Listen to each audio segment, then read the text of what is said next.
All right, y'all. So question number one. So I'm not going to read it to you. I'm just going to explain the important concepts. So we're trying to find the rate of change, which is change of y over change of x. Now for this, you have your x and you have your y. And you're trying to find the difference between two coordinate points. So for example, for 4 to 6, I can see that if I add 2, I will get 6. And if I add, I believe, let's see, 40, 90, 130, I will get 390. So now this is your change of y, this is your change of x. So now I get 130 over, let me write this over here, 130 over 2, which is 65 over 1, which is letter C. Number 2, so you want to find a line that is perpendicular to this equation, but has to pass through these points, or through this point. So we want to make sure that our equation 8x plus 12y equals 13 looks like y equals mx plus b. That's the goal. To do this, I'm going to subtract 8x from both of them because I want to isolate my y. Now I cannot combine negative 8x and the 13 because the 13 does not have a variable. Next, I'm going to divide by 12 to ensure that the y is by itself. Y equals negative 8x divided by 12. Well, I can simplify, and that will give us negative 2 over 3x plus 13 over 12. Next, I want to make sure that I have a perpendicular line. So a perpendicular line has a opposite reciprocal slope. So this is your slope, and the opposite reciprocal to that is positive 3 over 2. So in this case, I can eliminate letter A, letter B, letter C, therefore my answer is letter D.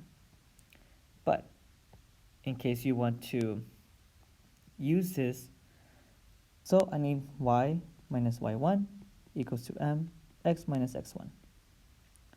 So now I have y minus 8 equals 3 over 2 x minus 6. And again, I'm using these points. Next, I have y minus 8 equals 3 over 2x. Now I multiply 3 times negative 6 is negative 18. Negative 18 divided by 2 is negative 9. Finally, I add 8 to ensure that my y is by itself. Y equals 3 over 2x minus 1, which is letter D. Number 3, I want to make sure that my two equations look like y equals mx plus b. This one is fine. This one is not. To do this, I need to move the negative 2x to the other side, so I'm going to add 2x on both sides, in which I get 12y equals 2x minus 11. I cannot add them because they have a different variable. Next, I'm going to divide by 12 to ensure that my y is by itself. I have y equals 2x divided by 12. Well, that's just 1 over 6x minus 11 over 12. Now, if I compare my two equations, I notice that they have the same slope. So that means that they can be parallel. But if and only if the shared points or the y-intercept are different. In this case, they are. So these are parallel because they have the same slope with different shared points, which is letter B. Same slope, no shared points. Parallel. Number 4, you're asked to explain how to graph this. Well, I look at my y-intercept, which is B, and it's a positive 5. So means I have a coordinate of 0, 5. I look at my slope, which is negative 4, and it's negative 4 over 1, because remember, slope always wants to be a fraction. Directions, I go down and then 1 to the right, which is letter A. You have a coordinate of 0, 5. Use the slope of -4 to find the next point by counting down 4 and 1 to the right, which is what we did. -4 down, 1 to the right, or 4 down, 1 to the right.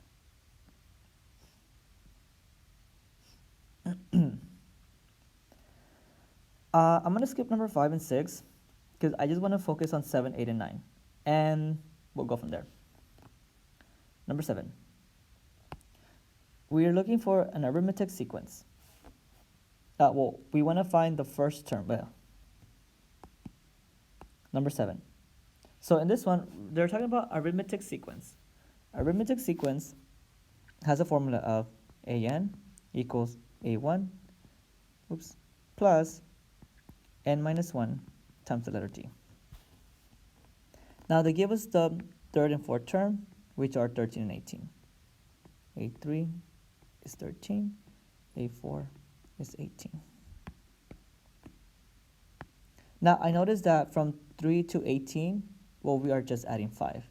So if I go backwards because I need my initial, A2, 13 minus 5, that is 8. A1, 8 minus 5 is 3. Now to plug them in, we're looking for the 50 term.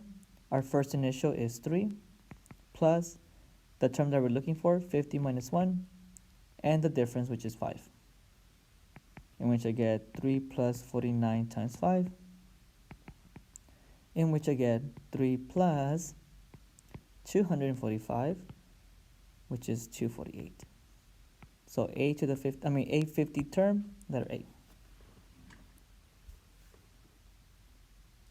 Number 8, y varies directly. Y equals kx. They first give us the first, equation. So we have, for y, 21. We don't know what k is, but I know what x is, which is 3. Now to solve for k, I divide by 3, in which I get 7 equals to k. Next one, we're looking for x now. I know my y, which is 105. I know my k, which is 7, but I don't know what x is.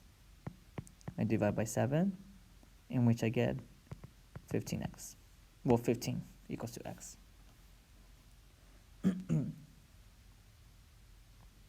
And finally, number 9. So number 9, you have to find an equation. And on this one, you have to eyeball it. What do I mean by that? So as you can see, I have a bunch of points right here. Now, normally, you want to connect all the points, right? And then, and then from here you go down, right? But it looks to me like it can also be a linear. Meaning, if I were to make a line like this, right? I can sort of find my slope and my y-intercept. I can approximate. That's what I'm trying to say. You can approximate. So the y-intercept is your best friend because it touches somewhere here, numbers between 89 to 93 for your y-intercept. And on your answer choices, you have these as your y-intercepts. In this case, a number that's between 89 to 93 will be letter C.